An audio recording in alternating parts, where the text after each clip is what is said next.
Well, would you look at that? The 2025 Robotics Competition game has been released, and we are back.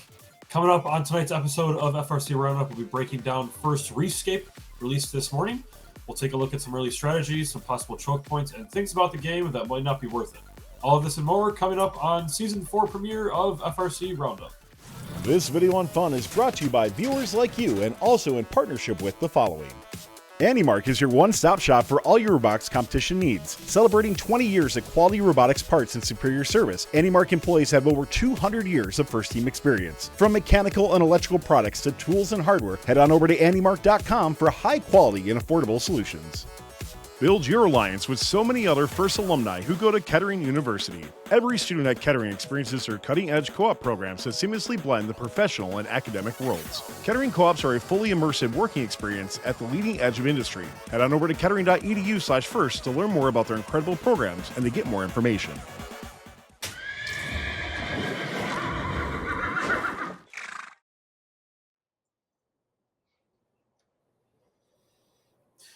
Welcome to the show. If you've not caught our show previously, FRC Roundup is where we take important topics currently happening in FRC, highlight some discussion points about events that may have happened, strategy, or really anything that correlates with FRC.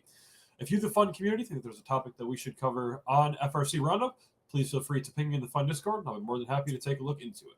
If you're not familiar with me, my name is Nick Mathis, the Superior Nick on 33 for Nick in chat, and I'm currently in the 1st of Michigan region and mentor on Team 33. And I'm Connor McBride, mentor for Team 166 Chop Shop and MC and game announcer in the New England District. Our guest tonight is the one and only Brandon Holly. Brando is the lead mentor for Team 125 The Neutrons, longtime fun supporter and numerous time guest here on Roundup. Brando, welcome back to the show. Thanks, guys. You guys are going to do like that 5-time club, like SNL does? So I'll expect my jacket in the mail sometime soon. There you go. All right. Well, yeah. Thanks again, Brandon, for coming on. Super excited to have you. Jumping into our first topic of the night, going to be talking about early strategy thoughts. If you guys caught the breakdown show that we had for the 2024 season that had to do with Crescendo, we're going to take a similar approach. We've got some topics we want to go into, mainly looking at big aspects of what we got out of the game. Obviously, it's only been released here for about 8 hours, but I'm sure everybody had plenty of time to dive deep into the manual. There's definitely some great game rules that we're going to take a look at, but also I think there's a lot of robot rules that I kind of want to bring into and talk about as well that have changed from last season. So we'll start off with early strategy thoughts. My take first, and then I'll go to Connor, and then we'll wrap up with Brando. I think there's an interesting dynamic this year, bringing back the 2 game piece. I know we saw it in 2023, 2021, 2022, I guess, different colors, and then 2023, and then 2019 with the 2 game piece. And I think there's an interesting dynamic specifically with the algae because while the coral is used strictly for those RP thresholds, the algae doesn't help you in terms of that RP. So there's an interesting dynamic handoff that you have to decide on with that. I think also that plays into that though, only having going up to 6 RPs possible, 3 for the win, and then the 3 overall RPs that you can gain throughout that brings up a good point as well. Connor, I know you're super involved with Chop Shop and have a pretty large impact on that team. What was Chop Shop's overall thoughts about the game today? And some early strategy thoughts that you guys are looking into right now. Yeah, so we love the game.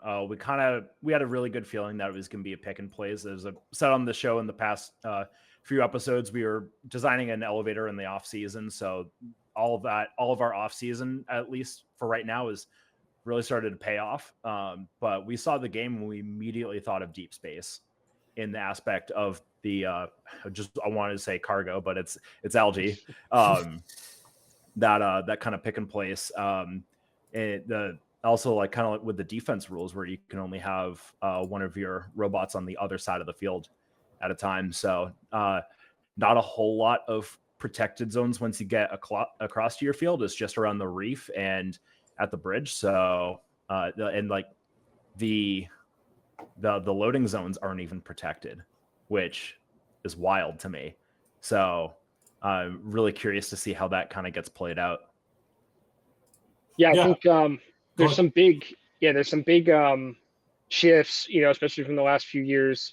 The big one being, I think, like going back after 2020, which we didn't get to play a ton of, but the game was still situated, being a full field game where all robots were moving all over, and the same carrying through to 22, 23, and 24. We're going to a shift back to 2019 where a lot of stuff is really on one half of the field.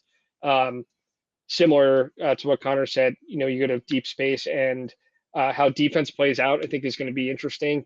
There's definitely some very obvious openings in the rules here for defense to be a part of the game. Now, I think how it plays out, this is always the big question. But there's definitely some big elements, some shifts, back. And then the big one for us that we talked a lot about was the 6 RP change. And I think for all the veterans out there, you kind of have to shift your mindset a little bit around what an RP is, because there's now 50% more of them. And so when you think of it that way, every single RP is now worth admittedly a bit less than it was, if you're comparing to previous seasons. Yeah, that brings up a good point. I don't know. I'm trying to think, at least recently, I don't think we've had more than 4. We've always usually had the 2 specific game ones, and then the 2 for the win, 1 for the tie. Yeah, it's always been that way. And I think Rebound Rumble with the co-op, that was 1. So Rebound Rumble was just 3. Okay. So yep. Yeah, that brings up. It's to your point, Brando. You kind of have to, really rethink, because the big thing is, obviously, if you want to win, you got to rank high. To rank high, you got to get rank points. And you've always been so accustomed to, okay, well, what does my robot have to do to make getting the rank points easy as possible? And when you get into 3 specific game ones, I saw, breaking down the 3 rank points. They brought back the auto one similar to 2018, where every robot's got to move. That's an interesting one always, because now, if you have partners that, might not be able to move, you're trying to help them and get them up and running, so that way that you can get them to move an auto in your match, but also, through the rest of the tournament. It's good to help them as they continue throughout the tournament as well. And then going into the Coral with the co-op threshold, I like the fact that they brought the co-op threshold back, because, it does allow you to bring the pieces down, similar to what we had in 22 and 23. And then you have the end game one with the cages, which I think is interesting. We'll get into the cages in a little bit, but the cages bring up. I don't know. Let's get into the cages now. Let's talk cages. Shallow and deep. The deep only being 3.5 inches off the ground. I think, in my opinion, that's the hardest aspect of the game. I think Coral scoring is not going to be easy. I think Algae scoring in certain spots is probably the easiest scoring task. But in certain scenarios, you still got to reach up 8 feet to score if you plan on doing it into the trough. But I think the cages are going to be very difficult. Obviously, if you take the shallow cage, you might be able to use your same mechanism that you're using to score and pick up a hook or something to grab it. But being able to prop your robot off on that 3-inch, only 3.5 inches off the ground, I'm curious to see where that goes. Brando, what are your thoughts on the cages this year? Yeah, I mean, there's been a couple of these over the last few years. So 2022 had a very dynamic climbing end game challenge. 2024 had a very similar one with the trap. I think from our experience, it's probably similar for other teams too. They're tricky because it's not necessarily just an exercise in CAD, and it's not necessarily just kind of like draw it up in statics. You are getting into dynamic situations, and especially with the trap, and I know a lot for the climb in 22 as well. Building the mechanism was only half the battle. Getting that thing tuned and actually getting to the right heights and all that stuff. There's a lot of things that are just hard to account for in the actual conception process for your robot design, and that's going to be the really tricky part, I think, about the deep climb. Both climbs will have that to some degree, but the deep climb is going to be very tricky for people to conceptualize. And likely there's going to be a lot of folks that attempt it and end up realizing that it doesn't actually work. They're going to have to shift. But that's part of the game. It's part of the challenge. Mm-hmm. And I think, real quick, Connor, I think one thing that plays into what you're talking about too, Brando, is usually, like, even the trap last year, we've been so accustomed to doing everything we can to get those 2 game RPs. Like the trap last year, like, you only had 2 game piece RPs on top of that to get it. And you're like, okay, if we want to rank high early, we got to have the trap. And I think this year that's at least the first dynamic that I noticed specifically of, okay, if you want the easiest possible way to get that the barge rank point at the end, doing the deep cages, easiest because then you only need a park left. But is it worth it? Is it worth designing your robot around? So yeah, So one thing I want to grab from chat from Epiphany Lockman, they say thoughts on the Symbotic climb from 2010, where they had that mechanism kind of latch onto the pole and basically just do a one-arm rotate pull up. Yeah. I think it's a really good starting thought. The thing that's different, right, is that the vertical pole isn't fixed vertical. So when you start pulling down on it in that way, you end up changing, the situation. And this is all about balancing centers of gravity. And then you also cannot touch that chain above the cage. So, you add all those things together, and I think it's a good starting point on the 11-14 climb. But even that is going to probably have some challenges as soon as you get a few steps down the road. Yeah. Mm-hmm. Yep, totally agree. All right, well, before we go ahead and jump into our next topic, we'll go ahead and bring Tyler on to hear from our sponsors at Kettering University. Yeah, thanks a lot, Nick. Yeah, Kettering University, by the way, applications are open, especially for their scholarships as well, too, where you can get up to $5,000 per year to go to Kettering University. And Kettering University has an incredible co-op program that's not just an internship. It's a co-op where you're placed with top companies all around the country, get that great experience to help pay off your tuition. So go ahead to kettering.edu/first to get more information and make sure you apply for that awesome scholarship that they have as well, too. That's kettering.edu/first. Thanks, Tyler, and thanks again from our friends at Kettering University. All right, topic 2 of the night, possible choke points in the game. Brando, I'm going to give you a heads up. I'm going to come to you first. But I think this is an interesting one because, we're used to safe zones. And in terms of scoring, there really isn't much. Your loading stations are now completely open. If a robot can get across the field, they're completely able to try and play defense on you while you're trying to acquire pieces, which I think is unique because now we have two loading zones where the past couple of years we've only had one. In 2023, I think we had two because we had the shelf and then the ramp. I can't remember what they're called, but so it brings back the two dynamic, but two of the same, symmetrical across the field this year, not mirrored. So Brando, what do you think are some possible choke points or certain scenarios that robots could get stuck in this game? Yeah, I mean the starting with the obvious stuff. I mean, only one robot on the opposite side of the field at any point in time. So there's an obvious one there. And then also just traversing to that side of the field, if for whatever reason you wanted to trade off that position, you can only go that way through your side. You're not allowed near the other cages. So there's definitely something about the flow there to keep in mind. I do agree with you. 2019 had some uniqueness where the scoring area was totally unprotected, and that's where a big emphasis of defense was. This year, you basically take that and amplify it. Imagine a 2019 where now the hatch panel, the pickup area was unprotected as well. It's going to be super dynamic. But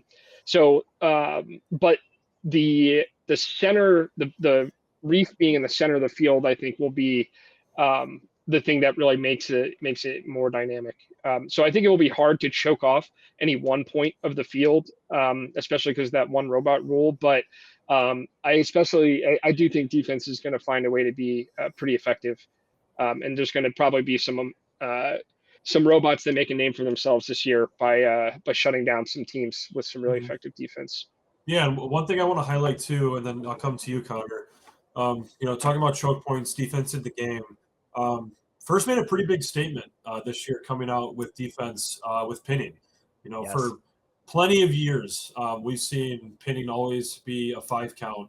And First comes out and says, hey, we're going to bring the pinning rule back to 3 seconds for this year, which I find very interesting.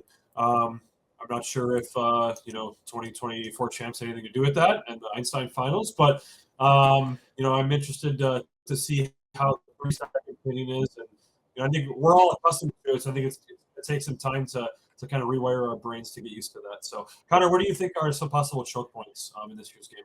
So first, just kind of piggybacking off of the the pinning rule there. It makes sense to me. So a lot of times, at least this past year and the past couple seasons, where I've seen a pin start to happen, and then the ref might not be like, all right, yeah, now it's a pin. All right, now we're going to start counting. So I think that grace period of when the pin actually starts to when the count starts is going to kind of break even on that 5 seconds, in my opinion. But that's definitely where it's just like, hey, if you're playing defense and as soon as you start to see one, it's like, all right, buddy, like start to back up a little bit. So I think that where I'm still going back to deep space, where it still kind of has that same kind of defense mentality, but it's a little bit more open of a field. So I think it's going to be a lot harder to try. I think if you're playing defense, you're going to have to stick to probably one robot. I don't think you can really play zone since you have you have 2 loading stations, one on either side of your driver station wall. So you can just have one robot just kind of just cleaning cycle, and then you might have to kind of play pick and choose a little bit there. Yeah, and I think to your point too, one of the interesting things that we could possibly see, if you are getting defended pretty heavily, you have 2 loading zones. So if you have one of your robot alliances playing defense, another that's focusing on algae or something, and you have another robot that's focusing on coral, you have some ability to flip between the 2 stations and use, the reef as a pick and whatnot as you're traveling. So I don't think defense is going to be easy by any means this year, because especially, if you're in the 1 station and, if you're in blue 3 and the other is in red 1 and you're opposite of each other, well, blue 3, blue 3, red 2, no. Yeah. Okay. Regardless, you know what I mean? If you're cross field and you're trying to get to that station, you're going to have some trouble looking through, possibly 2 reefs at that point. So be curious to see how, that moves and whatnot. One thing that we didn't talk about in early strategy that I actually kind of want to go back to real quick, processor, and the scoring of the algae brings a unique dynamic. It brings the human players back into it. I know for the past couple of years, at least for last year and the year before, it always seems there's kind of been, one human player left out or used as another coach. And this really brings back the dynamic of, all 3 human players are being used, one in each station and then the other in the processing zone. I don't know if that's what it's called, but it's where the processor's at. But, it brings a unique dynamic of getting all 3 human players back involved. And the interesting dynamic of, you score one of your algae in the processor, but then they can turn around and pop it back in. So it's still a net, but, the net might change. And to only have, 18 total algae staged on the field ever, you're only going to have what's actually starting on the field. I think that brings an interesting dynamic to, explore and see where, the processor might really take that next step. So, Brando, I know, 123, we talked about this a little bit pre-show, but where do you guys, or you see the processor kind of coming into play and really taking and moving the alliance to the next step?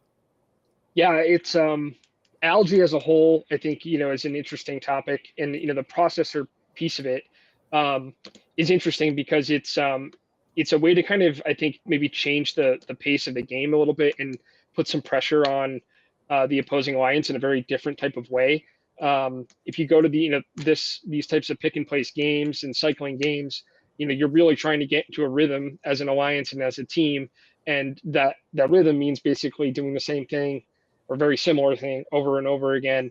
And the processor may present a way where things start, having to be accounted for in a different way. And going back to the human player comment, one of our early discussions today is just around how important the human player is all over the field.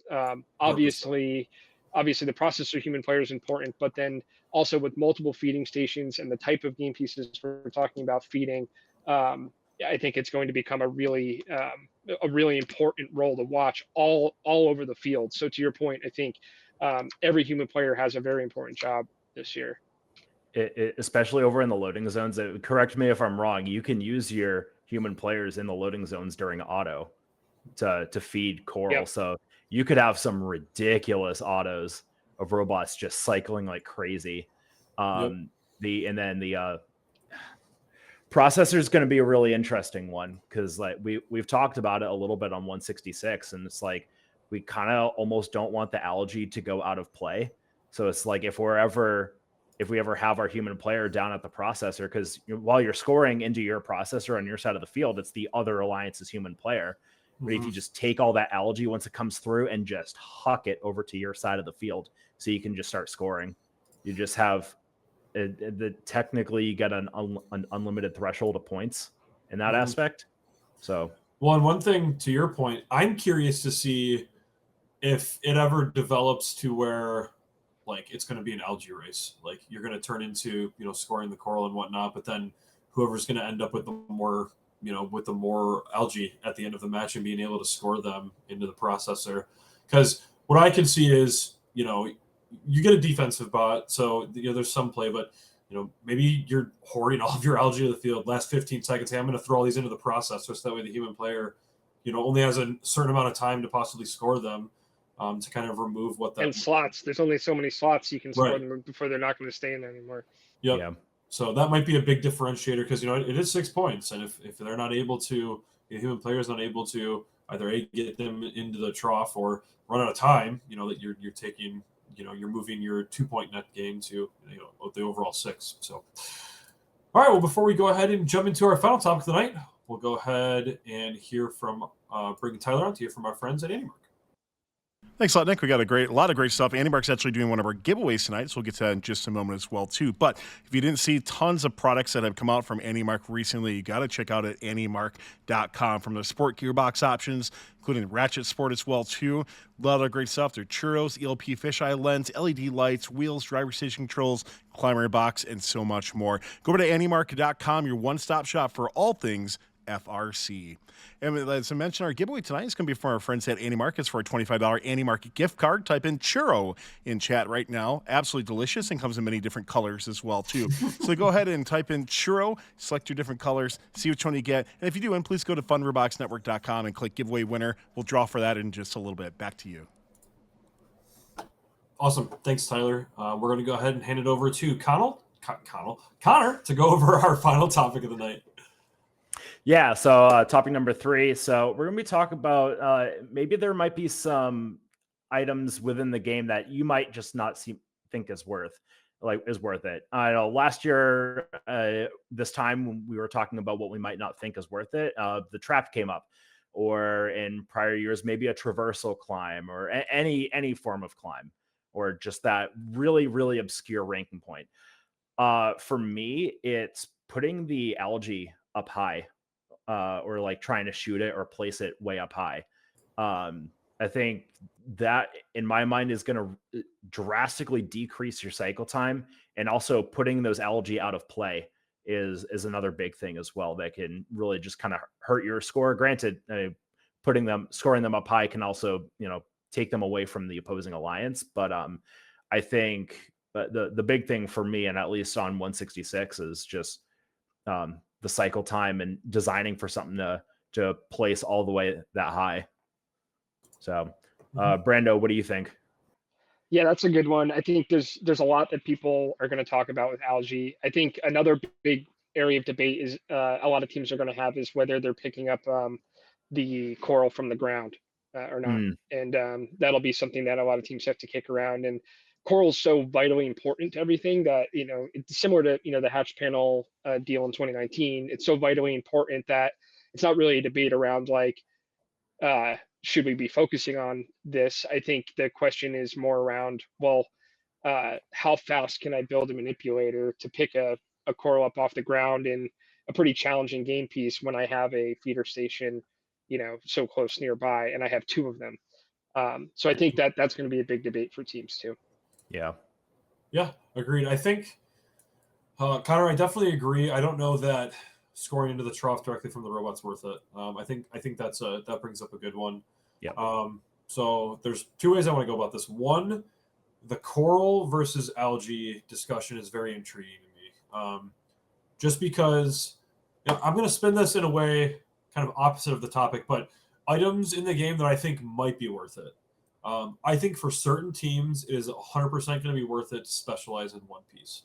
I think for me, it gives big cone versus cube vibes that we had in 2023. Like, if you were the best cone robot in the world, you were great. Like, it's what it was. And I think in that sense, I think it's going to be very similar to coral in that case. Like, if you're one of the best coral robots at an event, you are going to do great. are you going to get stuck by not being able to manipulate algae and not be able to push your points a little bit further because you eventually might max out the reef? I think that's also a definite possibility. So that dynamic is very interesting to me, trying to figure out, anytime you work with two pieces, sometimes you have to. 2019, if you wanted to fill the rocket for the RP, you had to manipulate both pieces, so you weren't relying on another robot. This year, you can entirely do the coral RP by touching one piece. The algae RP is not needed for, the RP. So that's one thing for me. The other thing for me, and we kind of talked about this earlier, is the deep cage. It's because the way that the rank points work this year, it might be beneficial for teams to focus on maybe working with two pieces instead of spending that time in designing their entire robot around climbing the deep cage. Or maybe your team decides, hey, we're going to be a defensive specialist and we're going to climb on the deep cage, and that's going to be our robot. And that might be a great choice, because then at that point you only need one park to rank high, and that extra RP, there's 6 now, but still being able to pretty much guarantee that other RP and only need another robot to park is going to be huge and allow your team to rank high. So I think that dynamic will be very interesting. I'll be curious to see how that plays out. I also think similar to every game that we have, it's going to start out one way and be completely different another way, or at the end of the year, right? We're going to see a lot of gameplay, maybe early, week 1 and 2, it's like, all right, everybody just do coral. And then, as we get later into the year, week 5, district champs, I think that's where we see the strategy kind of, turn and rotate and really see it develop where, the algae comes into play. So that's my overall thoughts. I don't know if either of you had any points to add on that, but I think one thing that's nice is where the field is a little bit more wide open, and it's very defined tasks where you have 2 separate loading stations for coral, and then I think once we get to district champs or Houston level kind of play, whether if it's quals or playoffs, I think there's still granted this is so early on, good chance that you can still do triple offense or 2 offense 1D, and just having one robot exclusively doing algae and then 2 robots doing coral, just kind of going back and forth. Because you're only going to have 1 defender at maximum, so that's going to leave 2 robots to be able to kind of go play as they please. Yeah, that's where I think algae gets pretty interesting, and we'll see how things work out. But playing algae as a way to put pressure on the other alliance and change how they're playing the game is a way to play a defensive type of game while not necessarily playing exclusively robot on robot defense. So yeah, I think it'll be interesting. It's going to evolve. I think we'll probably see some interesting strategies that teams try to employ using algae. Yeah, totally agree. All right, well, before we go ahead and wrap up the show, we're going to go ahead and bring Tyler on to draw for that giveaway. Yeah, thanks a lot, guys. Once again, churro was your keyword for a $25 gift card from AndyMark. If you do win, please go to funroboticsnetwork.com and click the giveaway winner link on there to enter your information for that. As this is a gift card, it will be digital. We just pretty much need your email address for it. And the winner, since Nightbot is finally working on us, is going to be Samuel Tops. Congratulations, Samuel Tops. You are the winner for the giveaway. Make sure you go to funroboticsnetwork.com to enter your information for that. Thanks again to AndyMark for the giveaway. If you are watching Robot in 3 days, by the way, we have a lot more AndyMark and ThriftyBot giveaways to do later on. And by the way, after the show, if you are watching live, we will have a Robot in 3 days day 1 recap with live Q&A where you can ask the team questions coming up at the top of the hour or 9 p.m. Eastern. Awesome. Thanks, Tyler. And thanks, everybody, for tuning into FRC Roundup. Special thanks to all those who clicked that follow button or stepped up to help fund with a YouTube subscription or donation. Your support really helps us continue to make great content. Don't forget, you can watch FRC Roundup archived at youtube.com/Fun Robotics Network and watch live Mondays after FRC Recap, but that is not happening. So we will figure out what our scheduled day happens and looks like into the coming year, and we'll announce that as soon as we are ready.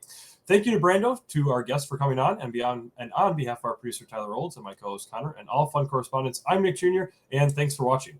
Good luck to all teams. Good luck to all teams with a great build season ahead, and we wish you the best. Be sure to check out all of our RI3D videos coming out on Fun from Creamery Alarm and Kettering University. And big thanks to all of our moderators in chat as well. See you next time, same day, same time, where we take a look at what is going on First Robotics with FRC Roundup. Thanks, everyone. Streams on the Fun Robotics Network are supported by viewers like you and also in partnership with the following. True competitors know that every second counts. That's why Kettering University challenges you to dive in right away as a first-year student. Participating in robotics programs helps Kettering students secure a valuable co-op. Whatever your interests, Kettering gives you more space to work faster and win faster. Learn more at kettering.edu/first. AndyMark is your one-stop shop for all your robotics competition needs. Celebrating 20 years of quality robotics parts and superior service, AndyMark employees have over 200 years of first-team experience. From mechanical and electrical products to tools and hardware, head on over to andymark.com for high-quality and affordable solutions.